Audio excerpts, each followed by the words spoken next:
Welcome back to the second part of our conversation about blockchains with William Mougayar.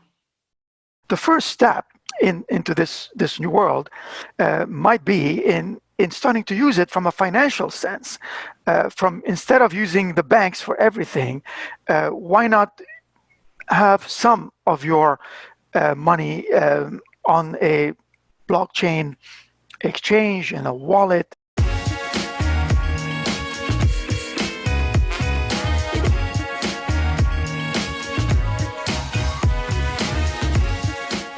Well, let's talk about the application the whole thing really started, and that is digital currencies and the crypto economy. First of all, if I say crypto economy, to many people, it doesn't really mean anything.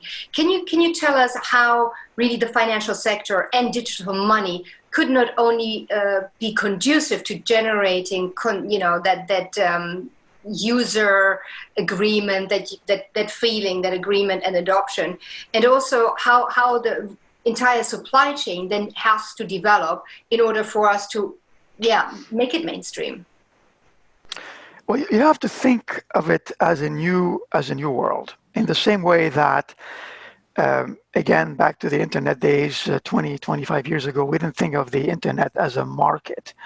At the beginning, email was the first application, and then e-commerce came, and then financial transactions. It became a market. It became a market where wealth was being created in that market. And the blockchain is another market that is just still very small today. And it's really about transactions. So the first step into this new world might be in starting to use it from a financial sense. Instead of using the banks for everything, why not have some of your money on a blockchain exchange in a wallet? Try to start to experiment with this new way of sending and receiving money. And then eventually we're going to have a lot of applications that are going to come in on top of this. One of these applications is going to be, you've probably heard of the world of tokens. And a token is just a cryptocurrency with a purpose. It's just another way of earning. Think of it like loyalty points. We all earn loyalty points, whether we travel, whether we go to a shopping place, or any transaction we have with our current suppliers. We earn loyalty points, but they are not interchangeable, and typically you have to use them within the confines of that company. But what if we receive these points in terms of more valuable money that you can use across different places? And that is the other promise of the blockchain, is to have us all earn these tokens because of maybe work we are doing. We all spend lots of time online. We share our data, we share our knowledge, but we don't get anything back in return. What the blockchain applications promise to do is to allow us to earn these tokens and to create a market for them, so that we can benefit from this new wealth, basically, because our time is valuable and our data is valuable as well. Yeah, and I'm very much intrigued by that. And in our briefing call a week ago, William, we dug into it a little bit, and there really another penny dropped in my head when I thought, okay, I can tokenize Mentoring TV. You can tokenize even your book. Okay, so one basically has a token that can be tradable, and people may buy it for fiat. They might get it as loyalty points, or they buy it once it's on the market because you are doing extremely well, so your value goes up, just like with shares. And my business is doing very well, so people buy the Mentoring TV token, and it goes up. The back end is where I totally misunderstood. I couldn't imagine. So, okay, will it be that much of a value in Mentoring TV or Mougayar token as, my Swiss franc or your Canadian dollar? And there you said, well, listen, you always still have to go via the big fat digital currencies. If I remember rightly, and please correct me if I'm wrong, is when, I have Mentoring TV token, That does work well. I want to realize it into fiat, but I have to go via Bitcoin, for example, or Bitcash, or EOS, or whatever the other more used and traded and liquid cryptocurrencies are, to then exchange into my fiat. So it's like a middle step. Did I get that right? Yes, right now the different pieces are not well interconnected. So the whole system looks like it's a bunch of disconnected pieces. And that's why it's more difficult to put them all together. And it's kind of like what you described is the last mile. Think of it, the last mile, which is critical. So yes, you have the Patricia currency or the WAM currency, but if you go to the store, if you go to buy coffee, they are not going to accept it because it is not widespread. So I have to convert it to maybe Bitcoin, maybe Ethereum, but most probably I have to convert it to a Swiss franc or to a US or Canadian dollar. And yeah, I can do it, but I need a wallet and I have to jump through hoops. I have to have this kind of wallet. I have to do it. But it's not there right now yet. But the application model exists already. So nothing prevents you from having a Patricia token, so that now you've invited me on your show. But what if coming on your show required that somebody pays so many tokens to get on the show? And then maybe somebody else wants to buy that time from you, and that creates demand for this token. And then that creates a market. So people can start to buy and sell your token, and maybe there is more demand. The more viewers you have, the more appreciation that token could have. I mean, in the world of podcasting, you probably know some of the top people, like Joe Rogan, for example. He has, I don't know, 1 million viewers.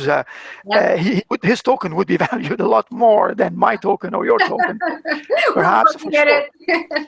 But and every segment, every niche has its own usage. And imagine in the same way that we have multiple apps that we rely on a daily basis, we may be in touch with multiple tokens on a daily basis that we earn or that we spend. It could be via apps, via social apps. And there are many of them that are emerging right now. And that's the future, really. What the blockchain enables is this microtransaction level types of value can now occur because the transaction costs are minimal.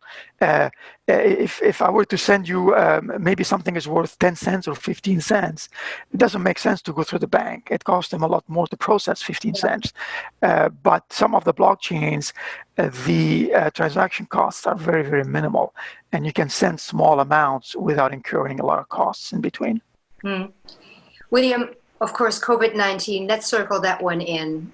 And since the pandemic hit, we have moved our analog life, the touching, the meeting, the flying very much, onto Zoom, as you and I are meeting. You're not visiting me in Zurich. I couldn't come to Canada, but we are together now. So all this data flow, more and more online e-commerce, do you think this movement will actually be something that may boost the creation of blockchain and the user experience as well? The impact that COVID has on the blockchain, or will have, is the same as the impact that COVID has had on online shopping or online communication. Look at how video conferencing companies like Zoom totally emerged as the winners of this unfortunate situation. E-commerce companies are making a lot more money because we are going online to buy things instead of going to the store. And at the essence of the blockchain, it is about online transactions. It is about online financial transactions going back and forth between people and companies. So as a result of that, there has been more activity on the blockchain, but it is still the beginning. There has to be more. I know many of us have not gone to the bank as a result of COVID, so we start to force ourselves to use the blockchain to make transactions. And the issue here, it's about the pain required for somebody to make a change. And I keep saying this, is that people, there's a psychological Yeah. phenomena that happens with people, is that people are risk averse in the domain of gains, but they are risk seeking in the domain of losses, So which means that, counterintuitive. So counterintuitive. yeah, I mean, if you have a pain, if something is hurting, then for sure you will make a change. But if you're happy and somebody tells you, well, I have something that's a little bit better for you, you may not necessarily want to change it because you're happy where you are. But if suddenly you cannot go to the store, so you have to go and use online more often, you have to buy things online, even if you did do it before. If you cannot go to the bank, if you got hacked, God forbid, if somebody got hacked, for sure they will start to reconsider their relationship with whoever hacked them, whether it's in a retail or another situation. So unfortunately, we live and most of us live in a good life where we think that everything is fine. But the minute we start to get hurt, that is when the change will happen. Again, to use a cliche, revolutions happen on an empty stomach. Yeah. When people are hungry, when people are hurting, when there is a problem, that's when the changes will happen. That's why in some countries where the money has been devaluated week after week, like in Argentina and in some places in Africa, consumers and people start to go and use the blockchain, the Bitcoin and stable coins, because that's better than seeing your money being devalued 10% overnight. Absolutely. And I think cybersecurity is really something that we are all afraid of, identity theft, et cetera, et cetera. So I think this is an ideal pain point for all of us to understand. And the more we put actually online, simply because we can't move freely, cybersecurity and having a system, a technology that promises really to be incorruptible, immutable, and transparent to everybody at the same time, isn't that the obvious answer? I mean, for me, that is a perfect bridge, a perfect example to say we are moving now into a different era, perhaps only for a while, but that long while needs to be protected as well. Here's the technology, this is how you apply it, and it will make you feel more secure and better. So there is all of a sudden a user experience. Yes, and this user experience has to become more mainstream right now. Unfortunately, the edges of the technology are very exciting, and I am really close to it in areas, for example, like another big trend right now is what is called decentralized finance. Decentralized finance. It also has a cute name, DeFi, DEFI, as opposed to centralized finance or finance that is controlled by the banks. And DeFi is very exciting, but at the same time, it is very geeky. It is very technical. It is for a niche of the population. It is not easy to use, and I would not recommend it for anybody in the mainstream, because it is risky, and we are really at the edges. And things start at the edges. Usually, they start as toys or as gimmicks, but they get better. And then we are at the edges of experimentation in the area of decentralized finance to take the blockchain even further. Yeah, you were talking about earlier about mental blocks that also, we often find mental blocks to innovation. But, you do have parts of the world that embrace this new technology. They seem to be intellectually more curious or more open. You look at Asia, for example, where, anything digital money is almost mainstream. What's the difference? Why is there such a difference? Exactly. That's a good point. Thanks for reminding us about this. So the way I summarize, the way I kind of see it is that you have to be intellectually curious in order to see this new beginning, to see this new world around the corner. And again, if you're happy and you don't want to change anything, you are not going to change. You are not going to spend extra hours in your day or in your week to try and understand this new technology because you're happy.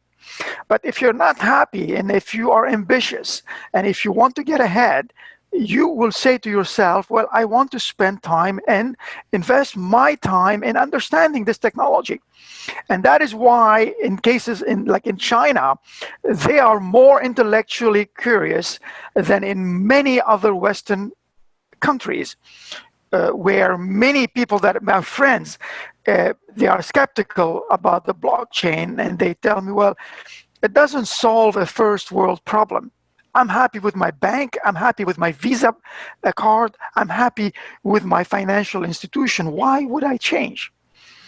No, until the next financial crisis comes and nothing, or next Ponzi scheme a la Madoff and your own money is involved. And Exactly. Wait until you get hacked, or wait until you hear now of China making leapfrog movements in this area.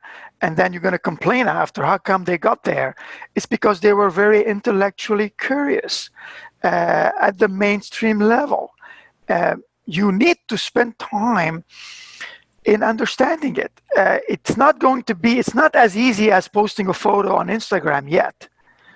If you're going to wait until it's as easy as posting a photo on the Instagram, you may have to wait 5 years.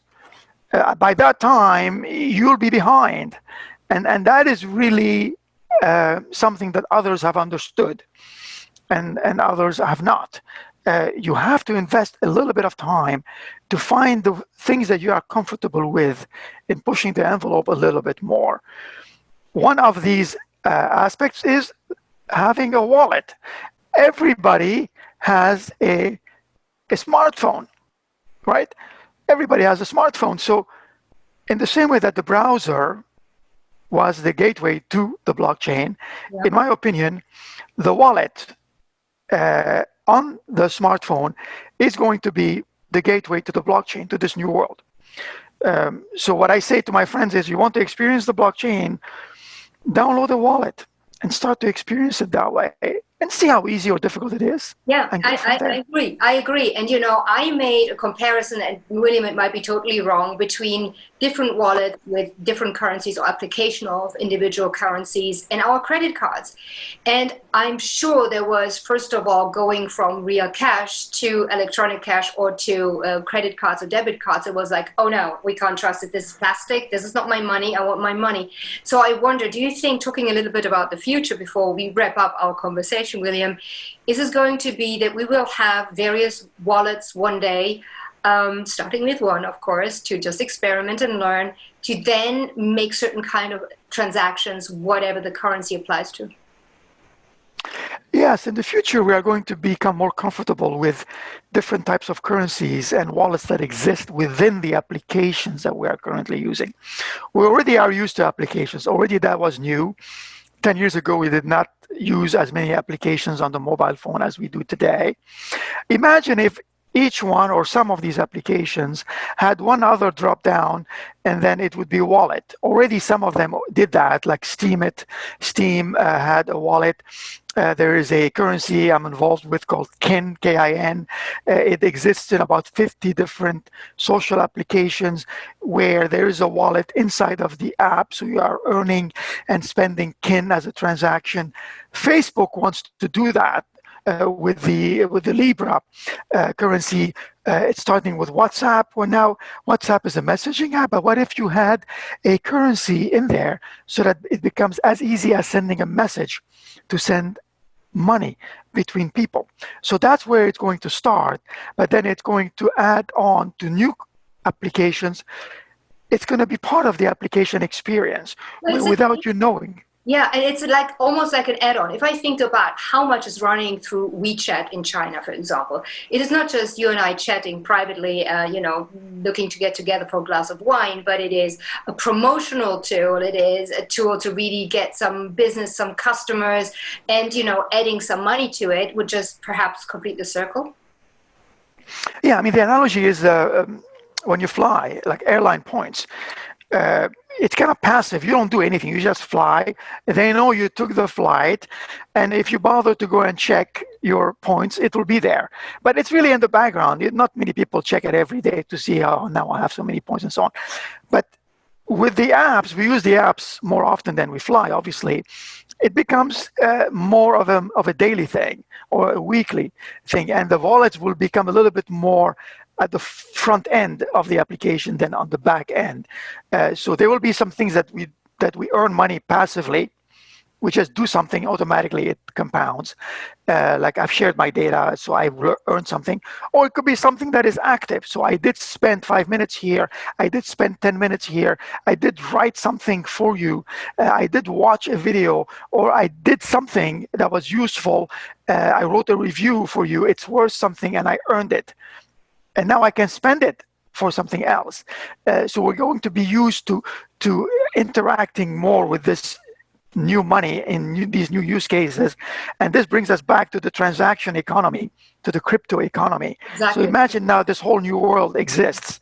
And what is an economy? It's about people buying, or companies buying and selling from each other. And that is really the new world that awaits us. And it's a world with many tokens, with many applications, where we buy and sell our services. And it's not just about money. Money is just one type of value. Value could be anything that is digital in this case, and it could be sent over online.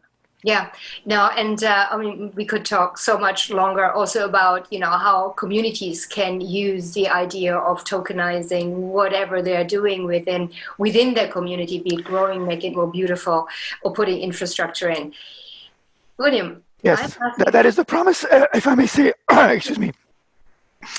Since you brought up the subject of communities, that is the other promise of the blockchain, is to allow communities, people, to come together and maybe have their own token and have their own vision, have their own mission, have their own values, have their own goals, and be able to come together and have some power and have some real actions behind them, and allow them to be significant because of that. And that is something that hasn't happened yet in the mainstream sense. It is happening slowly with small technical communities, very geeky, very technically orientated, but we haven't been able to bring this to the mainstream. And that is the promise of the blockchain, is to allow communities to come together very quickly, to gel together, and to have a powerful voice together at the same time on the blockchain going forward. Yeah, just like the social media does right now in a verbal kind of communicative sense. Excellent. William, last question, which I ask all of my guests on the show, is the key learnings, looking back. If you had to take me by the hand and say, listen, Patricia, these are the 3 key things you want to be considering if you want to really develop a little bit of curiosity for this sector, because these are the benefits. What are the key 3 things you would say to me I should watch out for and embrace? In terms of the blockchain, going back to using it, you have to be more intellectually curious.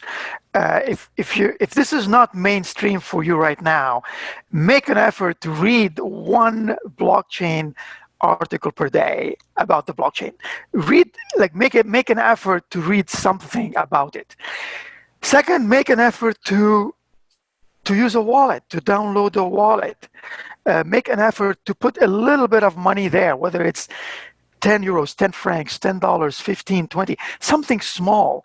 And then thirdly, try to use it. Send it to a friend.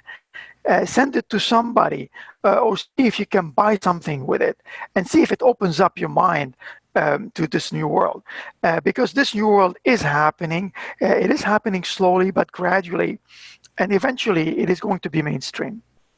And intellectual curiosity. I mean, my tagline for Mentory TV is stay curious, because as long as we are curious, we are certainly not being old and dead, and we are still looking to develop ourselves and evolve.